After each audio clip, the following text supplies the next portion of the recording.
Assalamualaikum warahmatullahi wabarakatuh. Perkenalkan, saya Atikotul Maula, mahasiswa Universitas Buana Perjuangan Karawang.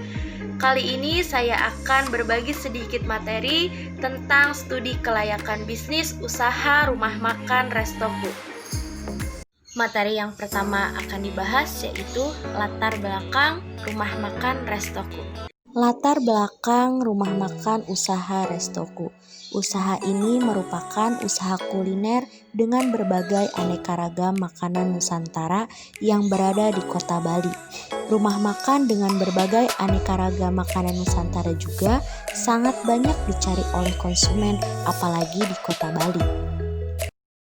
Setelah menjelaskan latar belakang usaha rumah makan Restoku, usaha ini pun juga mempunyai visi dan misi, yaitu visi perusahaan yaitu menjadi salah satu rumah makan yang terkenal akan kualitas makanannya dan pelayanannya. Misi perusahaan yaitu mengembangkan inovasi-inovasi baik dalam produk pelayanan dengan tetap pada koridor tradisional, mengutamakan kualitas dalam hal apapun yang dilakukan pelayanannya dan disajikan makanannya, meningkatkan kualitas makanan tradisional. selanjutnya menjelaskan tentang strategis atau aspek penting dalam bisnis. Yang pertama, aspek legal hukum bisnis. Aspek hukum dan legalitas bisnis adalah suatu rencana bisnis yang mengkaji tentang peraturan yang dikeluarkan oleh pemerintah guna agar bisnis usaha yang kita jalankan dilindungi dan sah di mata hukum. Surat izin legalitas bisnis terdiri dari akta notaris, surat izin usaha perdagangan atau SIUP, surat izin tempat usaha, izin mendirikan bangunan, izin gangguan hinder ordonansi, surat keterangan domisili, dan NPWP. Selanjutnya yaitu aspek pasar dan pemasaran. Aspek pasar dan pemasaran dalam studi kelayakan bisnis adalah segala hal yang menyangkut ada tidaknya peluang pasar untuk produk yang akan dibuat oleh suatu perusahaan. Besar luas pasar rumah makan Restoku yaitu 1.500 meter persegi yang berlokasi di wilayah Jalan Bakung Sari Kuta, Kabupaten Badung, Bali, Indonesia. Rumah makan Restoku menargetkan pasarnya untuk para wisatawan yang sedang berlibur di Bali.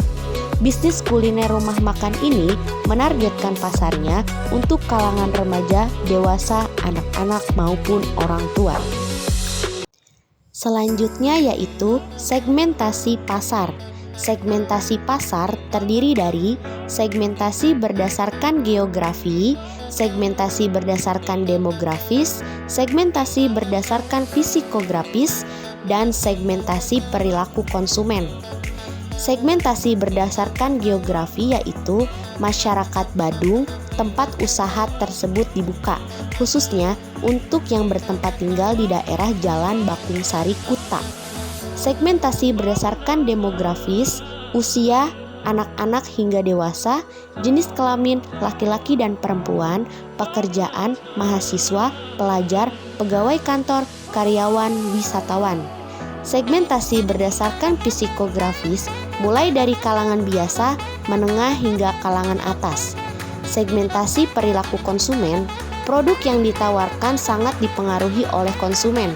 Konsumen akan mencari produk yang diinginkan jika mereka merasa butuh dan ingin untuk membeli serta jika memiliki kesempatan untuk membeli, karena kesempatan perilaku konsumen yang berbeda-beda. Rumah makan Restoku buka dari pukul 6 pagi sampai pukul 23 waktu Indonesia Barat. Selanjutnya yaitu strategi bauran pemasaran. Bauran pemasaran atau marketing mix merupakan sekumpulan data variabel pemasaran yang bisa digunakan oleh perusahaan untuk mengejar tingkat penjualan mereka. Strategi pemasaran yang menggabungkan elemen-elemen di dalam mix marketing itu sendiri dan dijalankan secara terpadu. Bauran pemasaran dibagi menjadi 4, yaitu harga, pelayanan, tempat, dan promosi. Selanjutnya, bauran pemasaran atau marketing mix. Di sini terdiri dari harga, produk, tempat, dan promosi. Untuk harga sendiri, rumah makan Restoku harganya bervariasi, namun relatif terjangkau. Menu utama berkisar harga 30.000 sampai 100.000 dan minumannya harga 15.000 sampai 60.000. Untuk produk, menu utama adalah makanan tradisional khas Nusantara. Dan untuk tempat, berlokasi di Jalan Bakung Sari Bali, dekat dengan Pantai Kuta, dan lokasinya sangat strategis. Untuk promosi secara langsung melalui brosur, sosial media, dan poster. Selanjutnya yaitu aspek teknis. Aspek teknis adalah suatu aspek yang menilai kesiapan suatu usaha dalam menjalankan kegiatan dengan menilai ketepatan lokasi, luas produksi, serta mesin dan teknologi yang digunakan.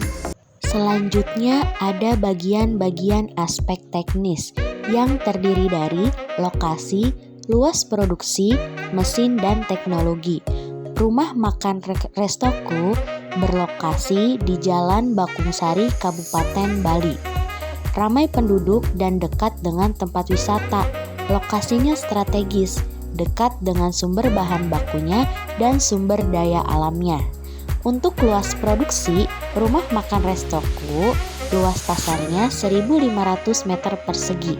Kapasitas produksi diperkirakan 500 porsi per hari. Cangkupan pasar lokal karena usaha ini merupakan usaha kuliner Nusantara. Untuk mesin dan teknologi, rumah makan Restoku terdiri dari pemanggang, kompor gas, penggoreng, freezer, dan lain-lain. Selanjutnya, aspek finansial. Aspek finansial adalah aspek yang berhubungan dengan rencana pengeluaran yang akan digunakan untuk pembiayaan perusahaan. Contoh dari aspek finansial yaitu biaya modal, penyusutan, aliran kas, pajak, dan lainnya. Salah satu aspek finansial yaitu biaya investasi. Nah, di sini sudah jelas penghitungan biaya prainvestasi dan total keseluruhannya. Contohnya, seperti biaya prainvestasi, ada biaya pembuatan studi total 10 juta, biaya pengurusan izin-izin total 20 juta, total keseluruhan yaitu 30 juta, dan masih ada seperti bangunan, tanah, mesin dan peralatan, perlengkapan. Dan di sini juga sudah dicantumkan biaya investasi untuk total bayaran karyawan atau pegawai di rumah makan Restoku. Masih lanjut dengan biaya investasi. Nah, di sini sudah tercantum total untuk kebutuhan bahan baku. Nah, total untuk kebutuhan bahan baku semuanya 1.214.295.000. Di sini juga ada tercantum untuk biaya hak cipta, biayanya 2 juta, merek dagang biayanya 5 juta. Jadi total keseluruhan 7 juta. Jadi kebutuhan untuk investasi totalnya 3.100.000.000. Selanjutnya, masih dengan biaya kebutuhan. Jumlah biaya kebutuhan investasi rumah makan Restoku yaitu 3.100.000.000. Dan untuk kebutuhan investasinya juga sama, 3.100.000.000. Dan modal pinjaman 50% dikali dengan kebutuhan investasi. Jadi hasilnya 1.550.000.000. Bunga pinjaman bank sama dengan 20% dikali dengan 1.550.000.000. Totalnya 310 juta. Untuk penyusutan investasi dan taks atau pajak 10%. Kas masuk bersih atau dirumuskan EAIT ditambah penyusutan ditambah bunga atau EAIT ditambah D plus I dalam kurung 1 taks. Lanjut dengan menghitung laporan laba rugi. Di sini sudah tercantum jelas rumus-rumus laporan laba rugi. Yang pertama, menghitung estimasi laporan laba rugi. Penyusutan investasi dikurangi nilai umur ekonomis. Penyusutannya 3 miliar 100 juta dikurangi 1 miliar 550 juta sama dengan 310 juta dibagi 5 tahun atau disebut dengan umur ekonomis. Estimasi laporan laba rugi untuk pendapatan per tahun 4 miliar 500 juta. Jadi total biayanya 3 miliar. Untuk penyusutannya 310 juta dan dikurangi menjadi laba sebelum bunga atau pajak. Jadi totalnya 1 miliar 190 juta dan dikurangi dengan bunga pinjaman bank.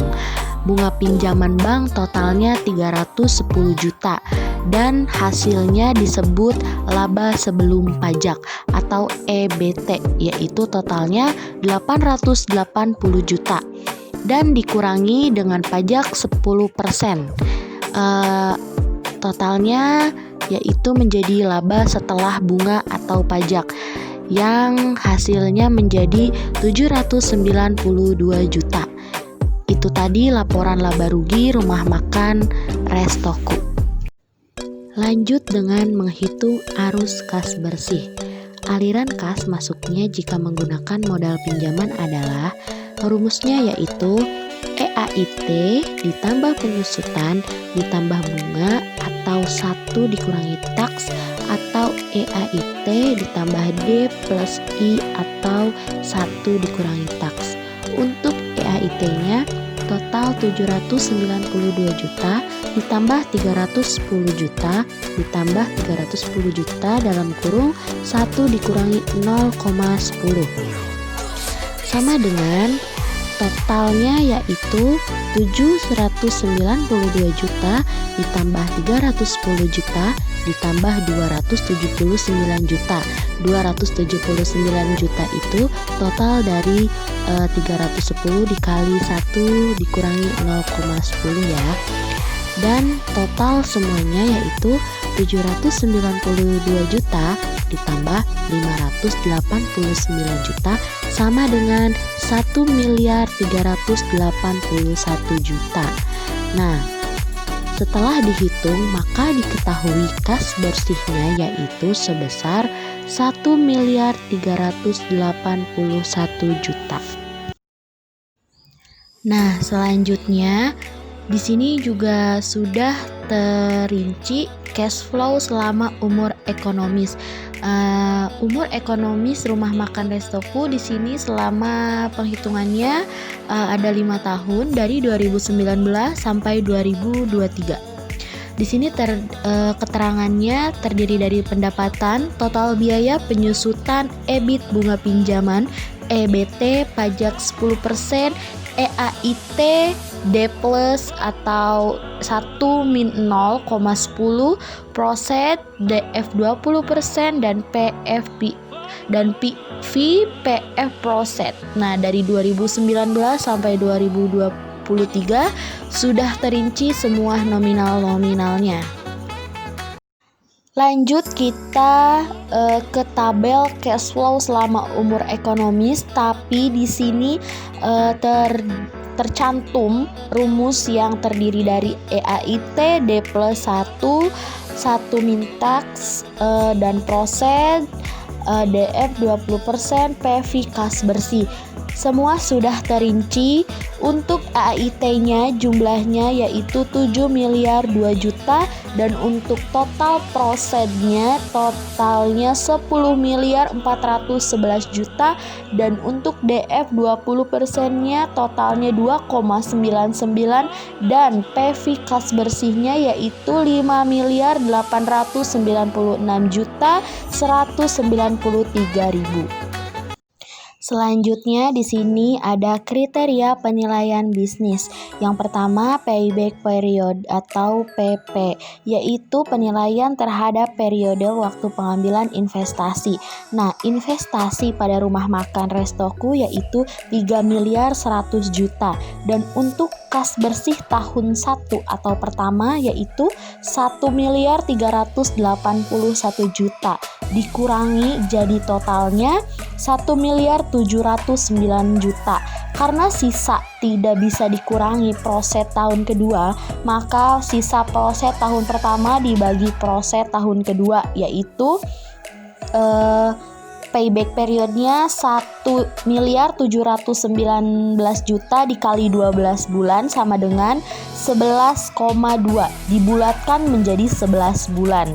Nah, hasilnya 1 miliar 830 juta. Maka payback period adalah 1 tahun 11 bulan. Payback period kurang dari umur ekonomis 5 tahun, maka dinyatakan layak atau diterima. Nah, untuk selanjutnya kriteria penilaian bisnis yang kedua adalah average rate of return atau ARR. Untuk rumus sendiri ARR yaitu EAT average earning after tax dibagi investasi. Nah, total EAT-nya dari rumah makan Restoku yaitu 7 miliar 2 juta. Nah, rata-rata EAT-nya yaitu 7 miliar 2 juta dibagi 5 tahun sama dengan 1 miliar 400 juta 400 ribu. Untuk investasinya 3 miliar 100 juta. Jadi rumusnya rata-rata dari total EAT yang hasilnya 1 miliar 400 juta 400 ribu dikali 10% dibagi investasi yang totalnya 3 miliar 100 juta sama dengan 45%. Hasil perhitungan menggunakan ARR yaitu 45%, maka usaha dinyatakan layak atau diterima. Lanjut kriteria penilaian bisnis yang ketiga yaitu net present value atau NPV. Nah, di sini sudah tercantum rumusnya. Yang pertama total PV kas bersih yang totalnya 5 miliar 896 juta 193 ribu. Dan total PV investasinya 3 miliar 100 juta dikurangi yaitu jadi total NPV-nya yaitu 2 miliar 796 juta 193 ribu. Hasil perhitungan menunjukkan NPV positif yaitu 2 miliar 796 juta 193 ribu dari PV investasi. Jadi, jika nilai NPV lebih besar dari angka 0, maka usaha ini dapat dinyatakan layak atau diterima. Lanjut kriteria penilaian bisnis yang keempat yaitu internal rate of return atau IRR. Total kas bersihnya yaitu 10 miliar 411 juta dibagi 5 jadi 2 miliar 82 juta 200 ribu. Dan untuk investasinya yaitu 3 miliar 100 juta. Perkiraan 2 miliar 82 juta 200 ribu dibagi 3 miliar 100 juta sama dengan 0,6717 atau PVIF-nya 1 ditambah 0,6717 sama dengan 1,6717. Pada tabel A2 dengan menggunakan PVIF tahun kelima, angka terdekat dari 1,6717 yaitu pada DF 53%. Diketahui bahwa setiap DF dikurangi 2% kemudian ditambah 1%, jadi IRR-nya yaitu pada DF 51% dan 52%. Di sini sudah tercantum tabelnya. untuk untuk bunga 51% dan bunga 52% ya sudah tercantum semua, dan total PV kas bersih dan total PV investasinya juga sudah tercantum semua. Nah, untuk perhitungan IRR nggak hanya pada tabel yang sebelumnya, tapi ada lanjutan perhitungannya juga, yaitu yang tercantum pada gambar seperti rumusnya, interpolasi PVIF 51% dan 52%. Nah, di sini juga sudah ada IRR rumusnya untuk dinyatakan layak atau tidaknya. Yang pertama, IRR sama dengan I plus NPV dibagi NPV 1 plus NPV 2. Nah, jadi sebelum ini kita sudah menentukan hasilnya ya, yang seperti di tabel untuk dijumlahkan dan untuk mengetahui hasilnya. Nah, di sini udah tercantum ya semua totalnya. Jadi IRR-nya 51 plus 0,93 sama dengan totalnya 51,93 dibulatkan menjadi 52%, maka usaha dinyatakan layak. Lanjut untuk kriteria penilaian bisnis yang kelima, yaitu Profitability Index atau disingkat PI. Untuk rumusnya, PI sama dengan sigma PV kas bersih dibagi sigma PV investasi. Nah, untuk kas bersihnya 5.896.193.000 dan untuk PV investasinya 3.100.000.000 dibagi menjadi 1,90 kali atau lebih dibulatkan menjadi 2. Jadi hasil dari perhitungan yaitu nilai PI adalah 2, maka investasi dapat diterima atau layak. Nah, selanjutnya kesimpulan. Hasil dari perhitungan aspek finansial dinyatakan bahwa usaha kuliner rumah makan Restoku ini sudah diterima atau layak. Untuk tabelnya sudah dicantumkan dari payback period, average rate of return, net present value, internal rate of return, dan profitability indexnya. Dan hasil pengukurannya untuk PP-nya 1 tahun 11 bulan, dan untuk ARR-nya 45%, dan untuk NPV-nya 2.796.193.000, dan untuk IRR-nya 52%, dan untuk PI-nya 2 kali. Dan untuk keterangannya semua diterima atau layak. Kesimpulannya, memang saat ini usaha rumah makan sedang banyak digemari oleh para usahawan. Ada juga yang bermula dari sekedar hobi memasak hingga akhirnya memutuskan untuk membuka usaha rumah makan. Bisnis rumah makan adalah bisnis yang menjanjikan, karena itu dengan kita menjadi pengusaha rumah makan kita bisa meraih keuntungan yang sangat banyak. Tetapi bisnis rumah makan termasuk bisnis yang beresiko besar, karena bisnis makanan beda dengan bisnis-bisnis lain, kecuali yang kita jual adalah makanan kering yang bisa bertahan sampai berbulan-bulan. Namun jika yakin pangsa pasarnya bagus, maka bisnis makanan akan memberi keuntungan yang berlipat ganda. Persiapan pertama untuk memulai bisnis apa aja, termasuk rumah makan, adalah mempersiapkan mental untuk menghadapi tantangan, ketakutan, dan keraguan akan kegagalan. Itu tadi kesimpulan dari studi kelayakan bisnis untuk rumah makan Restoku.